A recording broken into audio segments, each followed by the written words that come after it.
Hello दोस्तों, आज की इस वीडियो में हम लोग देखने वाले हैं 10 सितंबर 2021 के most important current affairs.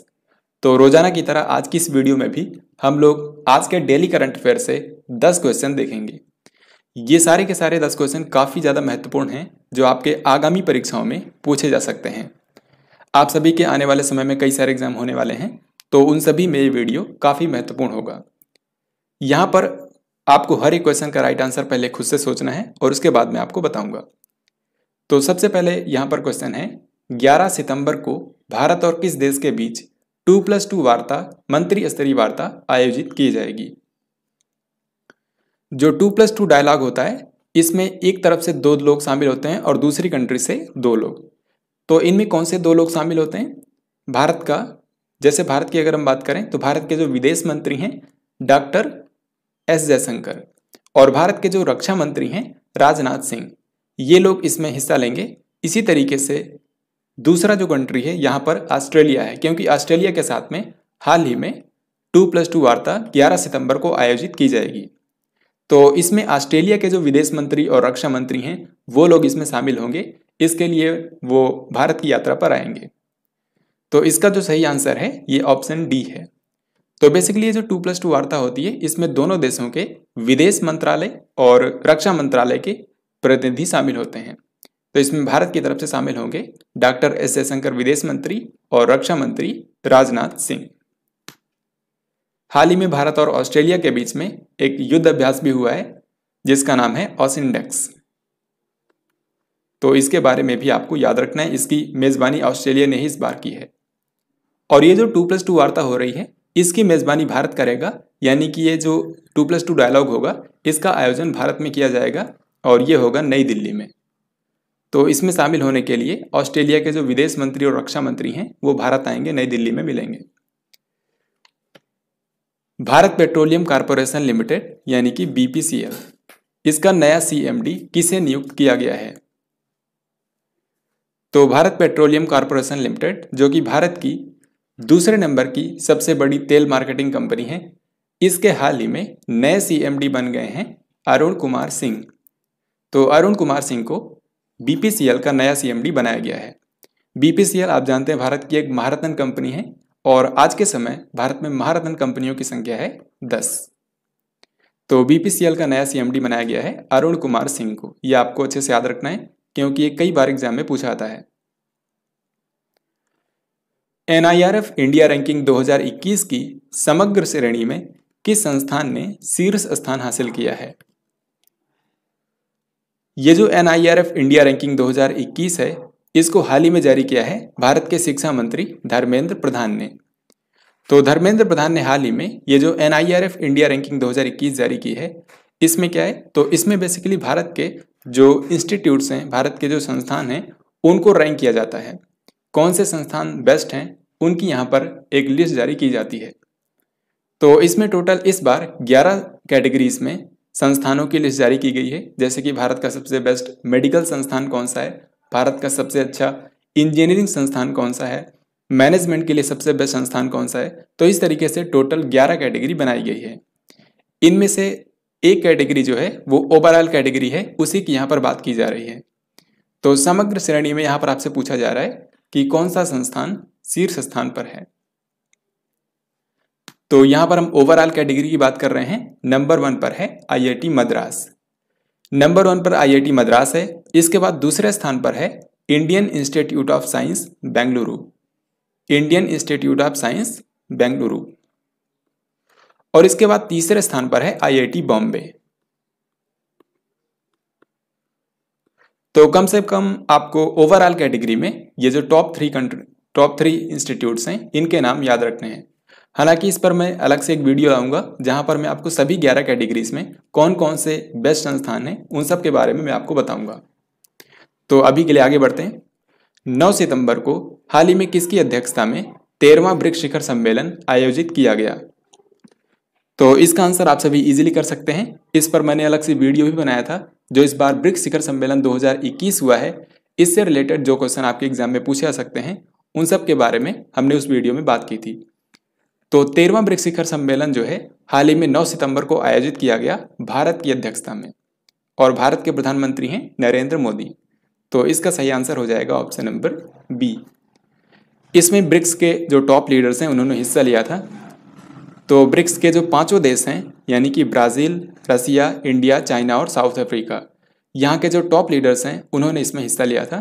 Brazil के जो राष्ट्रपति हैं जेयर बोल्सोनारो, रूस के राष्ट्रपति व्लादिमीर पुतिन, भारत के प्रधानमंत्री नरेंद्र मोदी, और इन्होंने इस सम्मेलन की अध्यक्षता भी की है क्योंकि भारत ही 2021 में ब्रिक्स का अध्यक्ष है।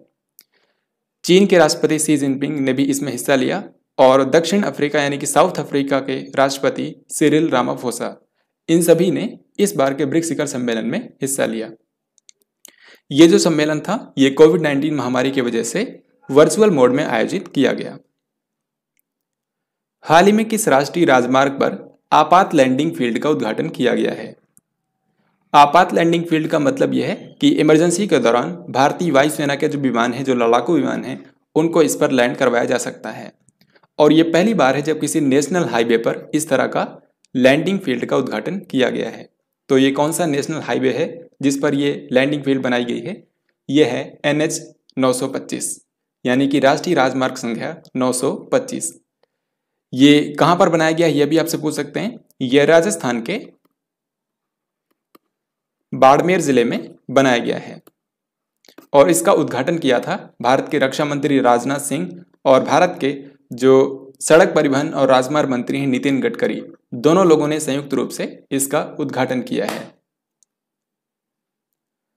आगे देखते हैं, यहां पर नेक्स्ट क्वेश्चन है, हाल ही में किस राज्य की सरकार ने SBI यानी कि भारतीय स्टेट बैंक के पूर्व अध्यक्ष रजनीश कुमार को अपना आर्थिक सलाहकार नियुक्त किया है? तो जैसा कि आप जानते हैं कोविड-19 महामारी के चलते सभी राज्यों की आर्थिक हालत ठीक नहीं है। तो इस ऐसी स्थिति में हाल ही में आंध्र प्रदेश की सरकार ने SBI के जो पूर्व अध्यक्ष हैं रजनीश कुमार, इनको अपना आर्थिक सलाहकार बनाया है ताकि राज्य की आर्थिक स्थिति में सुधार में ये अपनी सलाह दे सकें। तो इसका सही आंसर हो जाएगा आंध्र प्रदेश। SBI के इससे पहले तो अध्यक्ष रजनीश कुमार थे, लेकिन अभी के समय जो SBI के अध्यक्ष हैं उनका नाम है दिनेश कुमार खारा। तो ये आपको याद रखना है कि SBI के जो पूर्व अध्यक्ष थे रजनीश कुमार, इनको हाल ही में आंध्र प्रदेश की सरकार ने अपना आर्थिक सलाहकार नियुक्त किया है। हाल ही में कैबिनेट ने भारतीय वायुसेना के लिए इनमें से किस कंपनी से 56 C-295 FW मालवाहक विमानों की खरीद को मंजूरी दी है? यानी कि यहाँ पर आपसे सिंपली ये पूछा जा रहा है, भारत जो है ये 56 C-295 MW नाम के जो मालवाहक विमान हैं यानी कि ट्रांसपोर्ट एयरक्राफ्ट हैं, इनको खरीदने वाला है इंडियन एयरफोर्स के लिए। तो आपको ये बताना है कि भारत ये कौन सी कंपनी से खरीदेगा। तो इसका जो सही आंसर है ये है ऑप्शन डी यानी कि एयरबस डिफेंस एंड स्पेस, जो कि है स्पेन में। तो एयरबस डिफेंस एंड स्पेस से भारतीय वायुसेना के लिए 56 C-295 MW ट्रांसपोर्ट एयरक्राफ्ट खरीदे जाएंगे। यहाँ पर आपको मैं बता दूं कि इसमें से जो 56 विमान खरीदे जाएंगे, इनमें से 16 विमान डायरेक्टली स्पेन में ही बनकर यहाँ पर आएंगे और जो 40 विमान होंगे इनको भारत में ही एक प्राइवेट कंपनी बनाएगी। इसको टाटा की एक कंपनी बनाएगी। तो ये आपको याद रखना है और ये पहली बार है जब भारत की कोई प्राइवेट कंपनी इस तरह का ट्रांसपोर्ट एयरक्राफ्ट बनाएगी। इससे भारत में मेक इन इंडिया को ही बढ़ावा मिलेगा। इसके बाद अगला सवाल है, पुरुषों के अंतर्राष्ट्रीय फुटबॉल में सर्वाधिक गोल करने का विश्व रिकॉर्ड किसने अपने नाम कर लिया है? तो पुरुषों के अंतर्राष्ट्रीय फुटबॉल में अभी तक सबसे ज्यादा गोल करने का रिकॉर्ड था ईरान के अली देई के नाम पर, क्योंकि अली देई ने टोटल 109 अंतर्राष्ट्रीय गोल किए थे। अब इनका रिकॉर्ड तोड़ दिया है पुर्तगाल के क्रिस्टियानो रोनाल्डो ने। सो इसका सही आंसर होगा ऑप्शन डी।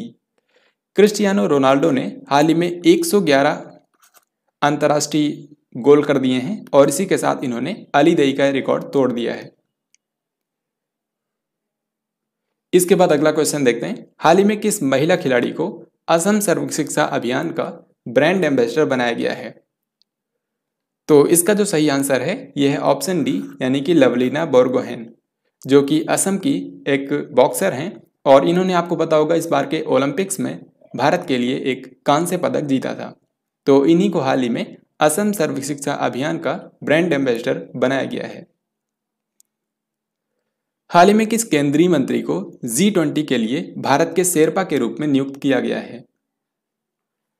जैसा कि आप जानते हैं, इस साल 2021 में G20 की अध्यक्षता मिली है इटली को, यानी कि 2021 में इसकी अध्यक्षता कर रहा है इटली। इसके बाद साल 2022 में G20 की अध्यक्षता करेगा इंडोनेशिया, और इसके बाद साल 2023 में इसकी अध्यक्षता करेगा भारत। तो 2023 में G20 की अध्यक्षता भारत करेगा, और ये पहला मौका होगा जब भारत G20 की अध्यक्षता करेगा।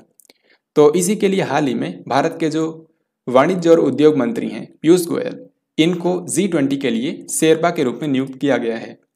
तो इसका जो सही आंसर था वो ऑप्शन ए था, पीयूष गोयल।